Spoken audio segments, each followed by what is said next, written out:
श्रीमद् भगवत गीता यथारूप हिंदी में अध्याय 2 गीता का सार। श्लोक 51। तात्पर्य: मुक्त जीवों का संबंध उस स्थान से होता है जहाँ भौतिक कष्ट नहीं होते। भागवत में कहा गया है, जिसने उस भगवान के चरण कमल रूपी नाभ को ग्रहण कर लिया है, जो दृश्य जगत के आश्रय हैं और मुकुंद नाम से विख्यात हैं, अर्थात मुक्ति के दाता हैं, उसके लिए यह भवसागर गोकुल में समाये जल के समान है। उसका लक्ष्य परम पदम है, अर्थात वह स्थान जहाँ भौतिक कष्ट नहीं है, या कि वैकुंठ है वह स्थान नहीं जहाँ पद पद पर संकट हो। अज्ञानवश मनुष्य यह नहीं समझ पाता कि यह भौतिक जगत ऐसा दुखमय स्थान है जहाँ पद पद पर संकट है। केवल अज्ञानवश अल्पज्ञानी पुरुष यह सोचकर कि कर्मों से वे सुखी रह सकेंगे, सकाम कर्म करते हुए स्थिति को सहन करते हैं।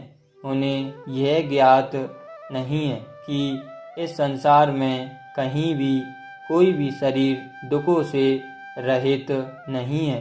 संसार में सर्वत्र जीवन के दुख, जन्म, मृत्यु, जरा तथा व्याधि विद्यमान हैं, किंतु जो अपने वास्तविक स्वरूप को समझ लेता है और इस प्रकार भगवान की स्थिति को समझ लेता है, वही भगवान की प्रेम भक्ति में लगता है। फलस्वरूप वह वैकुंठ लोक जाने का अधिकारी बन जाता है, जहाँ ना तो भौतिक कष्ट में जीवन है, ना ही काल का प्रभाव तथा मृत्यु है।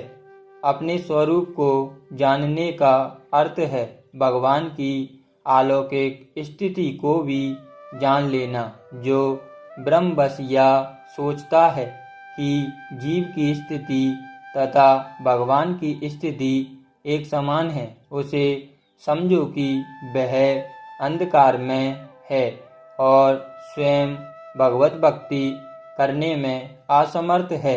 वह अपने आप को प्रभु मान लेता है और इस तरह जन्म मृत्यु की पुनरावृत्ति का पथ चुन लेता है। किंतु जो यह समझते हुए कि उसकी स्थिति सेवक की है, अपने को भगवान की सेवा में लगा देता है, वह तुरंत ही वैकुंठ लोक जाने का अधिकारी बन जाता है। भगवान की सेवा कर्मयोग या बुद्धि योग कहलाती है, जिसे स्पष्ट शब्दों में भगवत भक्ति कहते हैं। श्लोक 52। तात्पर्य: भगवत भक्तों के जीवन में ऐसे अनेक उदाहरण प्राप्त हैं, जिन्हें भगवत भक्ति के कारण वैदिक कर्मकांड से विरक्ति हो गई। जब मनुष्य श्री कृष्ण को तथा उनके साथ अपने संबंध को वास्तविक रूप में समझ लेता है, तो वह सकाम कर्मों के अनुष्ठानों के प्रति पूर्णतः अन्यमनस्क हो जाता है, भले ही वह अनुभवी ब्राह्मण क्यों न हो। श्लोक 53। तात्पर्य: कोई समाधि में है, इस कथन का अर्थ यह होता है कि वह पूर्णतः कृष्ण भावना भावित है, अर्थात उसने पूर्ण समाधि में ब्रह्म, परमात्मा तथा भगवान को प्राप्त कर लिया है। आत्म साक्षात्कार की सर्वोच्च सिद्धि यह जान लेना है कि मनुष्य कृष्ण का शाश्वत दास है और उसका एकमात्र कर्तव्य कृष्ण भावनामृत में अपने सारे कर्म करना है। कृष्ण भावना भावित व्यक्ति या भगवान के एकनिष्ठ भक्त को ना तो वेदों की अलंकारमयी वाणी से विचलित होना चाहिए, ना ही स्वर्ग जाने के उद्देश्य से सकाम कर्मों में प्रवृत्त होना चाहिए। कृष्ण भावनामृत में मनुष्य कृष्ण के सानिध्य में रहता है और कृष्ण से प्राप्त सारे आदेश उस दिव्य अवस्था में समझे जा सकते हैं। ऐसे कार्यों के परिणाम स्वरूप निश्चितात्मक ज्ञान की प्राप्ति निश्चित है। उसे कृष्ण या उनके प्रतिनिधि गुरु की आज्ञाओं का पालन मात्र करना होगा। श्लोक 54। अर्जुन ने कहा, हे कृष्ण, आध्यात्म में लीन चेतना वाले व्यक्ति के क्या लक्षण हैं? वह कैसे बोलता है तथा उसकी भाषा क्या है? वह किस तरह बैठता और चलता है? तात्पर्य, जिस प्रकार प्रत्येक व्यक्ति के उसकी विशिष्ट स्थिति के अनुसार कुछ लक्षण होते हैं, उसी प्रकार कृष्ण भावना भावित पुरुष का भी विशिष्ट स्वभाव होता है। यथा उसका बोलना, चलना, सोचना आदि। जिस प्रकार धनी पुरुष के कुछ लक्षण होते हैं जिनसे वह धनवान जाना जाता है, जिस तरह रोगी अपने रोग के लक्षणों से रुग्ण जाना जाता है, या कि विद्वान अपने गुणों से विद्वान जाना जाता है, उसी तरह कृष्ण की दिव्य चेतना से युक्त व्यक्ति अपने विशिष्ट लक्षणों से जाना जाता है। इन लक्षणों को भगवत गीता से जाना जा सकता है, किंतु सबसे महत्वपूर्ण बात यह है कि कृष्ण भावना भावित व्यक्ति किस तरह बोलता है, क्योंकि वाणी ही किसी मनुष्य का सबसे महत्वपूर्ण गुण है। कहा जाता है कि मूर्ख का पता तब तक नहीं लगता जब तक वह बोलता नहीं। एक बने टने मूर्ख को तब तक नहीं पहचाना जा सकता जब तक वह बोले नहीं, किंतु बोलते ही उसका यथार्थ रूप प्रकट हो जाता है। कृष्ण भावना भावित व्यक्ति का सर्वप्रमुख लक्षण यह है कि वह केवल कृष्ण तथा उन्हीं से संबंध विषयों के बारे में बोलता है, फिर तो अन्य लक्षण स्वतः प्रकट हो जाते हैं जिनका उल्लेख आगे किया गया है। श्लोक 55।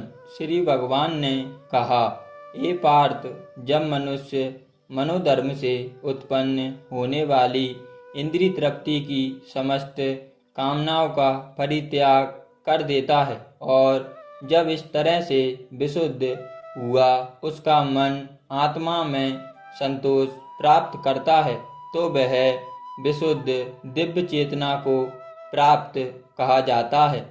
तात्पर्य, श्रीमद् भागवत में पुष्टि हुई है कि जो मनुष्य पूर्णतः कृष्ण भावना भावित या भगवत भक्त होता है, उसमें महर्षियों के समस्त सद्गुण पाए जाते हैं, किंतु जो व्यक्ति आध्यात्म में स्थित नहीं होता उसमें एक भी योग्यता नहीं होती, क्योंकि वह अपने मनोधर्म पर ही आश्रित रहता है। फलतः यहाँ यह ठीक ही कहा गया है कि व्यक्ति को मनोधर्म द्वारा कल्पित सारी विषय वासनाओं को त्यागना होता है। कृत्रिम साधन से इनको रोक पाना संभव नहीं, किंतु यदि कोई कृष्ण भावनामृत में लगा हो तो सारी विषय वासनाएं स्वतः बिना किसी प्रयास के दब जाती हैं। अतः मनुष्य को बिना किसी झिझक के कृष्ण भावनामृत में लगना होगा, क्योंकि यह भक्ति उसे दिव्य चेतना प्राप्त करने में सहायक होगी।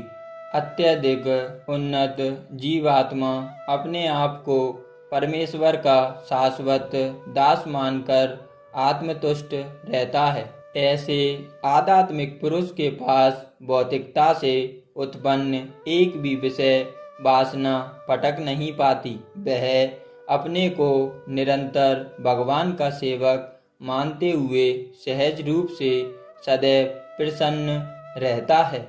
श्लोक 56। जो त्रय तापों के होने पर भी मन में विचलित नहीं होता अथवा सुख में प्रसन्न नहीं होता और जो आसक्ति भय तथा क्रोध से मुक्त है वह स्थिर मन वाला मुनि कहलाता है।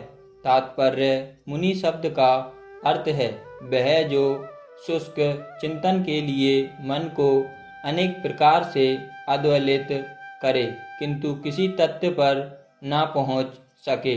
कहा जाता है कि प्रत्येक मुनि का अपना अपना दृष्टिकोण होता है और जब तक एक मुनि अन्य मुनियों से भिन्न ना हो तब तक उसे वास्तविक मुनि नहीं कहा जा सकता। किंतु जिस स्थिति मुनि का भगवान ने यहाँ उल्लेख किया है वह सामान्य मुनि से भिन्न है। स्थिति मुनि सदैव कृष्ण भावना भावित रहता है क्योंकि वह सारा सृजनात्मक चिंतन पूरा कर चुका होता है। वह प्रशांत निशेष मनोरथ अंतर कहलाता है या जिसने शुष्क चिंतन की अवस्था पार कर ली है और इस निष्कर्ष पर पहुंचा है कि भगवान श्री कृष्ण या वासुदेव ही सब कुछ हैं, वह स्थिर चित मुनि कहलाता है।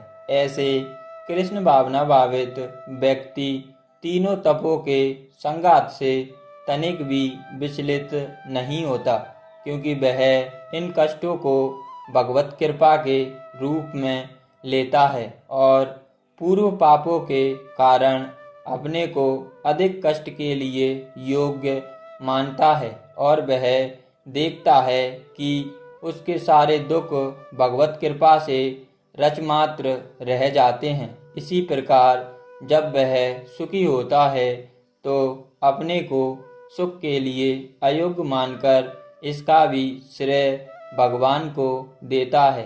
वह सोचता है कि भगवत कृपा से ही वह ऐसी सुखद स्थिति में है और भगवान की सेवा और अच्छी तरह से कर सकता है और भगवान की सेवा के लिए तो वह सदैव साहस करने के लिए सधन्य रहता है। वह राग या विराग से प्रभावित नहीं होता। राग का अर्थ है अपनी इंद्रिय तृप्ति के लिए वस्तुओं को ग्रहण करना और विराग का अर्थ है ऐसी इंद्रिय आसक्ति का अभाव।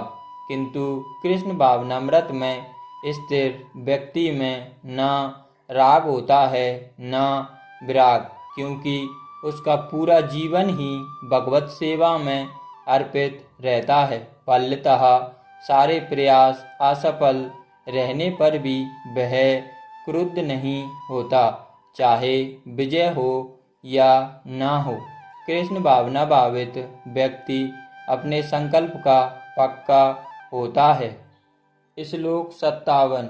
इस भौतिक जगत में जो व्यक्ति ना तो शुभ की प्राप्ति से हर्षित होता है और न अशुभ के प्राप्त होने पर उससे घृणा करता है वह पूर्ण ज्ञान में स्थिर होता है। तात्पर्य भौतिक जगत में सदा ही कुछ न कुछ उथल पुथल होती रहती है, उसका परिणाम अच्छा हो चाहे बुरा। जो ऐसी उथल पुथल से विचलित नहीं होता, जो अच्छे या बुरे से अप्रभावित रहता है, उसे कृष्ण भावनामृत में स्थिर समझना चाहिए। जब तक मनुष्य इस भौतिक संसार में है तब तक अच्छाई या बुराई की संभावना रहती है क्योंकि यह संसार द्वैत से पूर्ण है। किंतु जो कृष्ण भावनामृत में स्थिर है वह अच्छाई या बुराई से अछूता रहता है क्योंकि उसका सरोकार कृष्ण से रहता है जो सर्वमंगलम में है। और ऐसे कृष्ण भावनामृत से मनुष्य पूर्ण ज्ञान की स्थिति प्राप्त कर लेता है जिसे समाधि कहते हैं।